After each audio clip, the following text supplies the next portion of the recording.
Graça e paz em Cristo Jesus, nosso Senhor. Dando continuidade à nossa exposição na primeira carta aos Tessalonicenses, vamos ler o capítulo 3, verso 6 até o 9. Primeiro aos Tessalonicenses, capítulo 3, versos 6 a 9. Agora, porém, com o regresso de Timóteo, vindo do vosso meio, trazendo-nos boas notícias da vossa fé e do vosso amor, e ainda de que sempre guardais grata lembrança de nós, desejando muito ver-nos, como aliás também nós a vós outros. Sim, irmãos, por isso fomos consolados acerca de vós pela vossa fé, apesar de todas as nossas privações e tribulação. Porque agora vivemos, se é que estáis firmados no Senhor.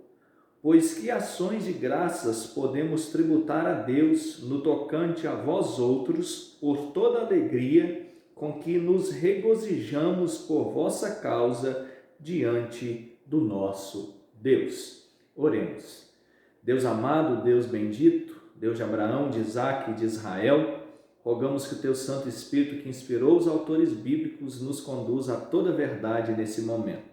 Assiste aqueles que estão necessitados do conforto, porque perderam entes amados, por isso estão de luto, perderam amigos. Colocamos também os profissionais da saúde diante do Senhor, aqueles que são nossos governantes e aqueles que também, ó Deus, pertencem ao teu povo e estão acamados no que diz respeito a lutar contra a Covid-19 ou outras enfermidades. Visita a tua igreja em toda a terra e aplique a tua palavra em nossos corações. No nome de Cristo, amém. Meus irmãos, a pandemia, ela tirou a alegria de muitas famílias. A cada dia as notícias vão se multiplicando de familiares que estão de luto. A cada dia, de todas as maneiras, nós recebemos informações de pessoas que estão dentro do nosso ciclo de amizade ou de conhecidos que estão internados ou que familiares deles estão internados. As reuniões familiares diminuíram, as confraternizações nas empresas acabaram, as confraternizações até mesmo na igreja estão muito limitadas. Quantos aniversários de igrejas, quantas conferências teológicas, quantos trabalhos, como no 31 de dezembro, o jantar de confraternização, estão impedidos desde o início dessa pandemia. Queridos, mas nós precisamos considerar qual é a verdadeira razão que fundamenta a nossa alegria. É lógico que todas essas coisas são importantes e nos trazem paz e nos trazem momento de alegria, mas para o cristão a verdadeira alegria é o conhecimento do nosso Senhor Jesus Cristo. A verdadeira alegria é compartilharmos da necessidade dos nossos irmãos também por intermédio da comunhão. E quando nós falamos de comunhão, é outro ponto que nós bem sabemos que tem sido muito mudado nesses dias de pandemia. Ainda que o recurso da internet nos ajude, ele não pode estabelecer comunhão. O meu irmão, a minha irmã não podem estar conjuntamente conosco. Queridos, mas a alegria do Evangelho não muda mesmo nessa situação. Aliás, nós sabemos que existem irmãos no mundo que passam por dificuldades ainda muito maiores no que diz respeito a revelar uma fé verdadeira, alguém que foi transformado pela graça, mas que nunca pôde cultuar a Deus num culto público. Nós sabemos que existem muitos cristãos que se reúnem escondidos em cavernas, apenas no seu lar, em países onde a pregação do Evangelho é puramente proibida e pode até, à luz da Constituição de algumas nações, ser constituído como crime, além de muitos cristãos que têm morrido por causa do Evangelho da graça. Mas para Paulo, ele ficou tão pouco tempo na cidade de Tessalônica, como nós podemos acompanhar nas pregações, nas devocionais anteriores, mas a alegria que ele tinha por aquela igreja era uma alegria indizível e cheia de glória. Era uma alegria que moldava o seu coração no que diz respeito a se lembrar daquela cidade. Eu dizia que moldava o coração de Paulo, porque Paulo não tinha bons motivos para sentir saudade de Tessalônica. Ele pregou ali durante 15 dias, durante 3 sábados, ele foi praticamente expulso da cidade e ele correu sério risco de vida, mas ele saiu ali deixando uma igreja formada, uma igreja que poderia naquela cidade continuar anunciando o evangelho da graça. Observe que quando Paulo, conjuntamente com Timóteo e Silas, que escrevem essa primeira carta, como nós encontramos no capítulo inicial, chegam à cidade de Tessalônica, eles são recepcionados com uma frase terrível: aqueles que têm transtornado o mundo chegaram também aqui. E essa foi a recepção tão difícil e tão hostil que eles tiveram.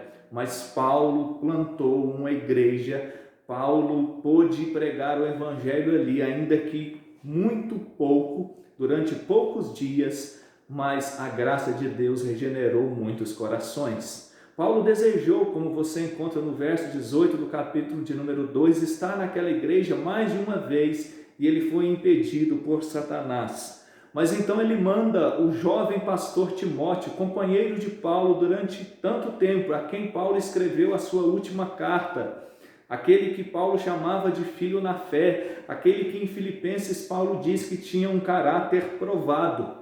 E nós fomos profundamente consolados pela palavra de Deus entre os versos 1 a 5, observando que a causa do reino de Deus precisa estar em primeiro lugar nas nossas vidas.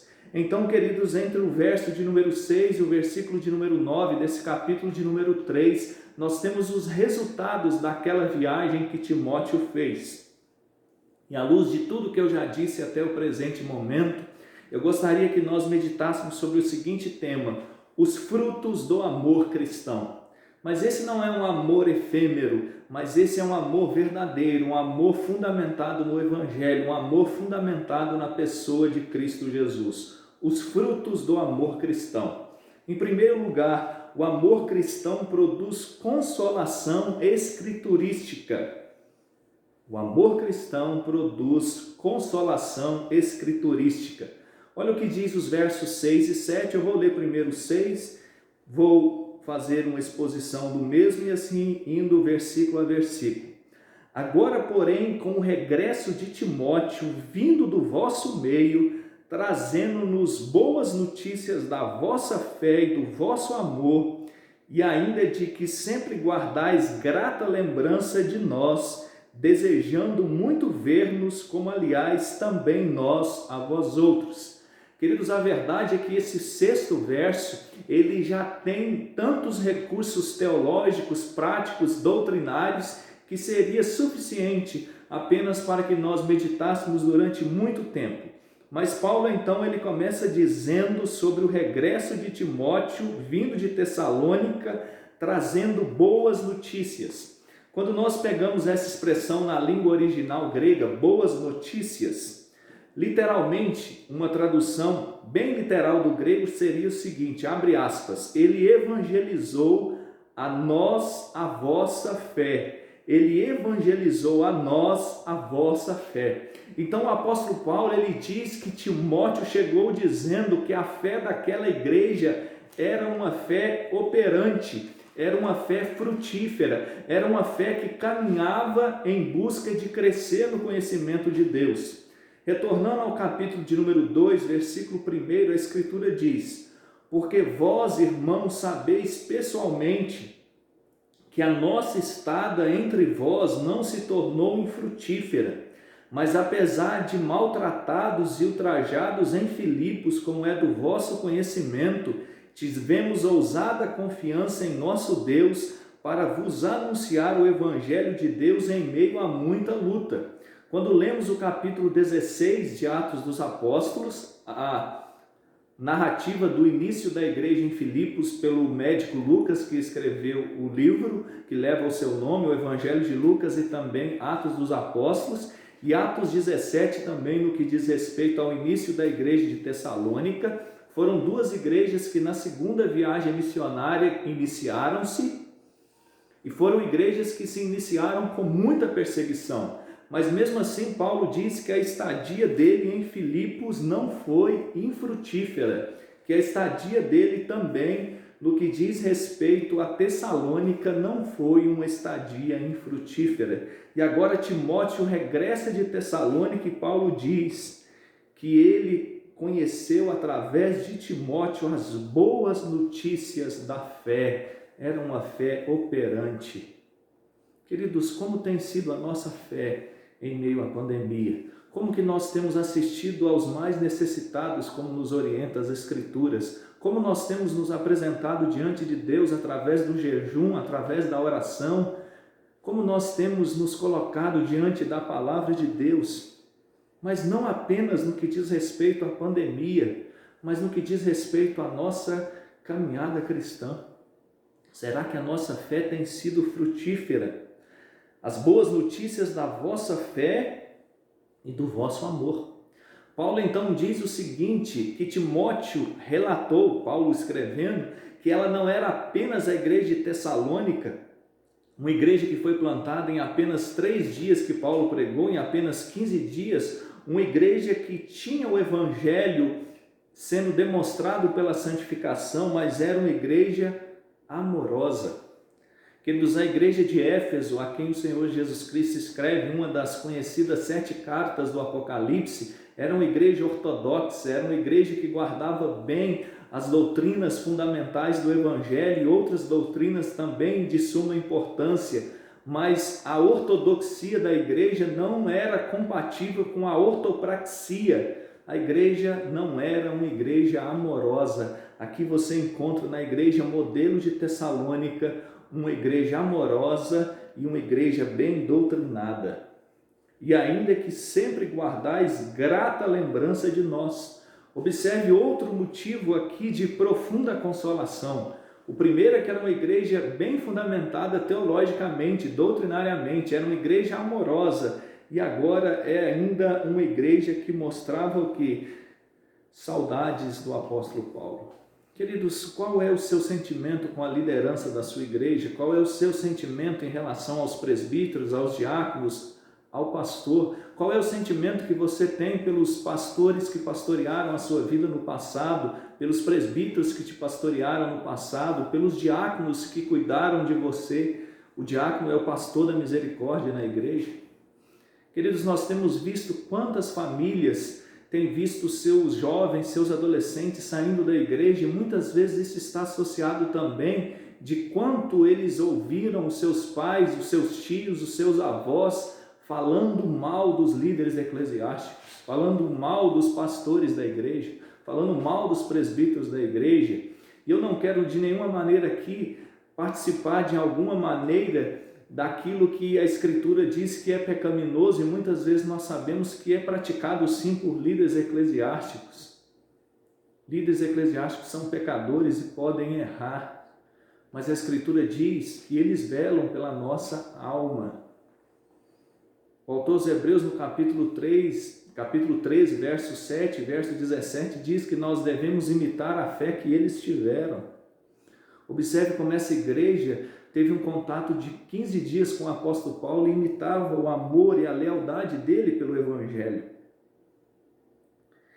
Paulo então diz na parte final do verso 6 que eles desejam muito em ver-nos. Observe então como o 2,18 e o 3,6 estão interligados. Paulo desejava um encontro com a igreja e a igreja desejava um encontro com o apóstolo Paulo.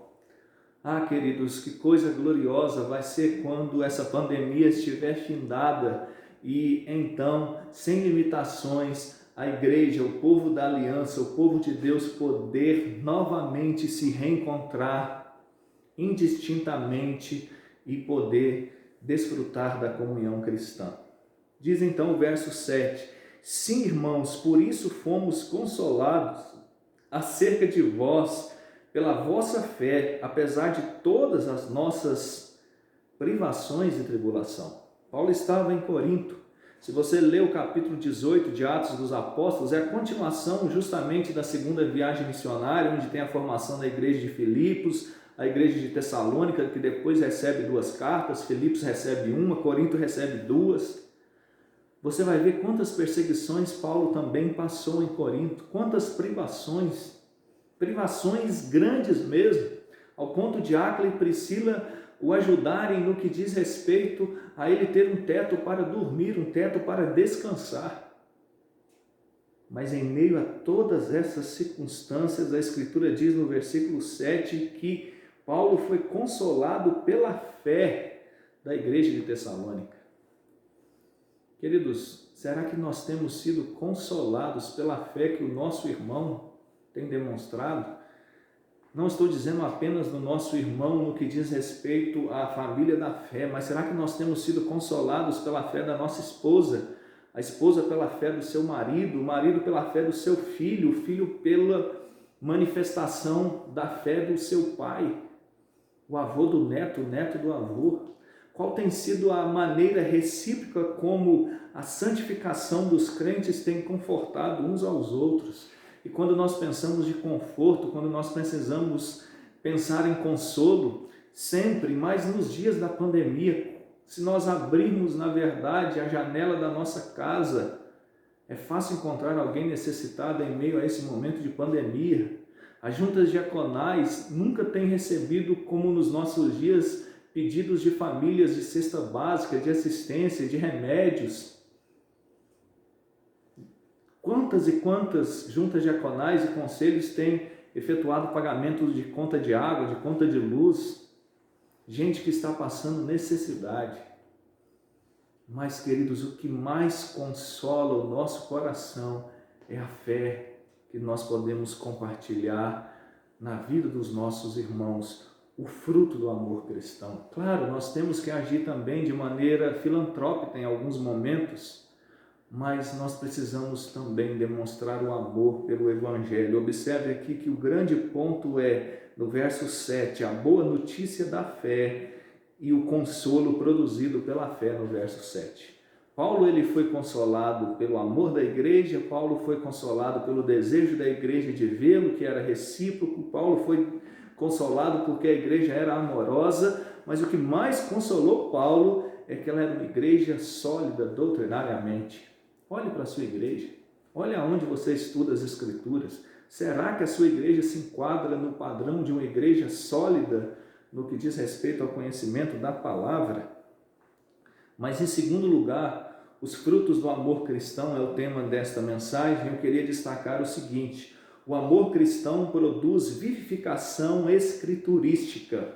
O amor cristão produz vivificação escriturística. Olha o que diz o verso 8.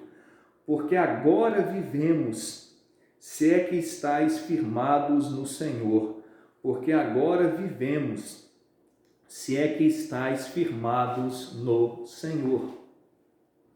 Quando nós lemos o capítulo 37 do livro do profeta Ezequiel, nós temos ali narrado a visão do vale de ossos secos, que ali nós encontramos no ministério profético de Ezequiel.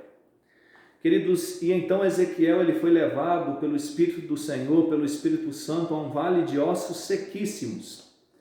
E ali então ele recebe a ordem de profetizar. E então ele profetiza e Deus faz com que aqueles ossos comecem a se unir e eles vão então novamente passar a produzir tendões e nós temos o restabelecimento da vida no meio daquele vale de ossos secos. Ali nós temos um pré-anúncio do que a Escritura chama da ressurreição final, que vai incluir os ímpios e vai incluir também os santos, mas a ressurreição chamada na Bíblia de primeira ressurreição é aquela ressurreição que traz o homem morto no seu estado de pecado, como diz Romanos 3:23, que todos pecaram, carecem da glória de Deus, para um estado de vida. É aquilo que Nicodemos não conseguiu compreender, que Jesus Cristo chamou de nascer da água e do Espírito.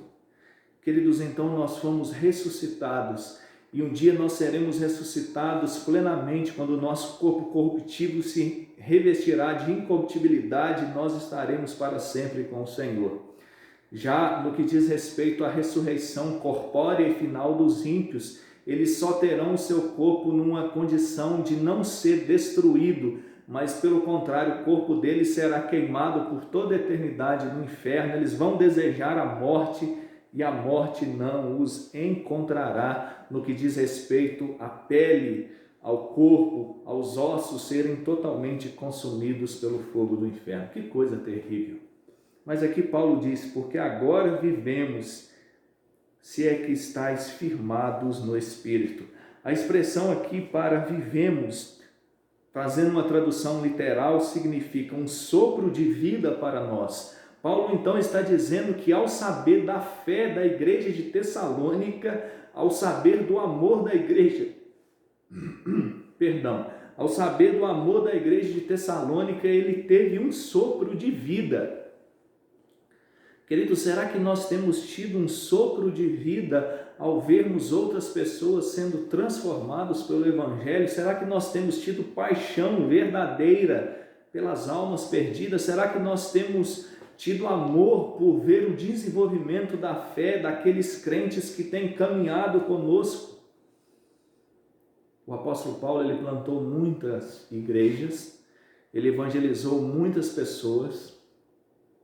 E você? Não estou dizendo que você precisa se tornar um plantador de igreja, não estou dizendo que você tem que ser um pastor, um oficial, mas quantos filhos na fé você tem? Quantas pessoas você trabalhou com elas para que elas conhecessem o Evangelho da graça? Porque agora vivemos, se é que estáis firmados no Senhor. Isso foi um sopro de vida para o apóstolo. O apóstolo estava com muitas privações em Corinto, mas ele foi assim, olhando para aquela situação que cercava a igreja de Tessalônica e consolado, mas além de consolado, ele foi vivificado. Mas tanto a sua consolação quanto a sua vivificação estavam associados com a Escritura. Eu volto a Ezequiel capítulo 37, quando a Escritura diz ao profeta, o Espírito Santo, que ele deveria pregar, que ele deveria profetizar. E foi através da pregação que aqueles ossos começaram a viver. O apóstolo Paulo, em Romanos capítulo 10, diz que a fé vem pelo ouvir e ouvir da palavra de Deus. O Senhor Jesus Cristo, em Lucas e Paulo, repete em Romanos, diz que a fé, ela precisa estar associada com confessar a Cristo como Senhor nos lábios e no coração. A quantas pessoas você tem levado esse Evangelho? Quantas pessoas já confessaram o Evangelho porque você as discipulou? Ah, queridos, isso é um sopro de vida para o cristão. Que coisa maravilhosa é quando você tem a oportunidade de ver alguém que você discipulou caminhando agora na fé, caminhando agora no Evangelho. Isso é fruto do amor cristão. Queridos, e a pandemia, ela produz algo impressionante no que diz respeito à salvação, porque o coração dos homens está mais sensibilizado, as pessoas estão mais abertas ao Evangelho. Essa é uma oportunidade que, mesmo em meio à dor, a pandemia tem nos proporcionado. A minha pergunta para você: você tem sido um sopro de vida na vida daquele que te anunciou o Evangelho? Se a resposta é sim, a minha segunda pergunta é: você tem sido um sopro de vida na vida de outras pessoas? Mas em terceiro e último lugar, como tema, os frutos do amor cristão, eu gostaria de dizer e afirmar que o amor cristão produz regozijo escriturístico. O amor cristão produz regozijo escriturístico. Olha o que diz o verso 9. Pois que ações de graças podemos tributar a Deus no tocante a vós outros, por toda a alegria com que nos regozijamos por vossa causa diante do nosso Deus. Pois que ações de graças podemos tributar a Deus no tocante a vós outros. O apóstolo Paulo diz que o seu coração, então, ele transbordou em alegria, em ações de graças. E se você prestar atenção no contexto posterior, no verso de número 10 até o versículo de número 13, que finaliza esse capítulo de número 3, ainda que muito bem sabemos que quando Paulo escreveu não havia divisão entre versículos e capítulos, mas o apóstolo Paulo ele vai começar a fazer uma oração uma oração de ações de graças pela igreja de Tessalônica, porque as notícias que Timóteo trouxe eram muito boas. Pois que ações de graças podemos tributar a Deus no tocante a vós outros. Ah, queridos, deixa eu te fazer uma pergunta. Eu não sei se o evangelista, o pastor, o presbítero que plantou a sua igreja ainda está vivo, a igreja que hoje você é membro. Mas será que esse plantador, será que ele pode tributar glória a Deus por aquilo que essa igreja se tornou? Eu não sei quem evangelizou a sua família, mas a minha pergunta é, será que essa pessoa ela pode tributar a Deus por aquilo que o evangelho tem feito na sua casa? Por toda a alegria que nos regozijamos por vossa causa. Observe que Paulo ele usa a expressão alegria e a expressão regozijar-se. Ele usa dois sinônimos para não ser extremamente redundante, ainda que a ideia aqui é de dar uma ênfase exegética, é mostrar mesmo que ele estava profundamente alegre. Por toda a alegria com que nos regozijamos por vossa causa diante do nosso Deus. Mas era uma alegria baseada na Escritura. O consolo foi baseado nas Escrituras e a vivificação foi baseada nas Escrituras. Porque Paulo esteve durante apenas 15 dias em Tessalônica, mas ele pregou as Escrituras. 15 dias. O que 15 dias foi capaz de fazer? Queridos, mas às vezes é menos que 15 dias. Às vezes é um compartilhar da palavra de Deus de 15, de 30 minutos e pode mudar a vida de uma casa, pode mudar a vida de uma família. Porque isso é fruto do amor cristão. Consolo é fruto do amor cristão. Vivificação é fruto do amor cristão. E regozijo é fruto do amor cristão. Nós poderíamos citar santificação é fruto do amor cristão. Nós podíamos dizer assistência aos necessitados é fruto do amor cristão. Nós poderíamos dizer que sermos adotados em Cristo é fruto do amor cristão. Mas tudo isso está baseado na Escritura. A fé vem pelo ouvir e ouvir da palavra de Deus. Queridos, e nessa pandemia você abre as redes sociais e nós acompanhamos tanta gente compartilhando notícias dos telejornais, dos blogs. Não estou dizendo que devemos ser alienados, desinformados, de jeito nenhum.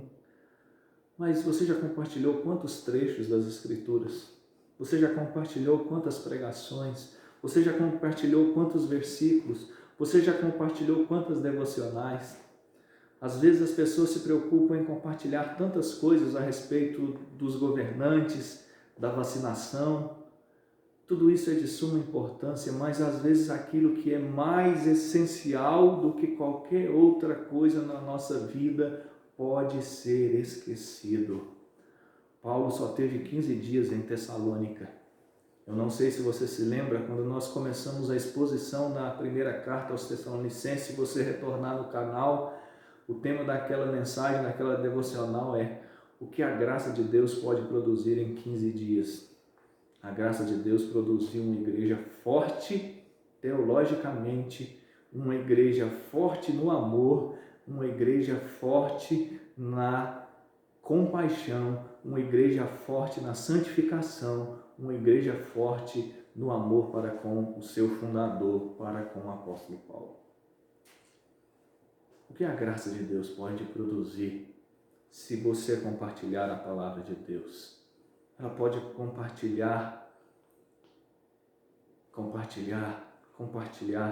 porque isso é o Evangelho. Nós recebemos a palavra de alguém por intermédio do Espírito Santo, pregando as Escrituras, e essa palavra tem sido compartilhada no decorrer dos séculos. Você se lembra? Quando o Senhor Jesus Cristo foi assunto ao céu, nós estamos falando de 120 no cenáculo. E hoje nós falamos de mais de 2 bilhões de cristãos. E você? Como você está envolvido? Como você está engajado nessa missão? O que produz alegria no seu coração?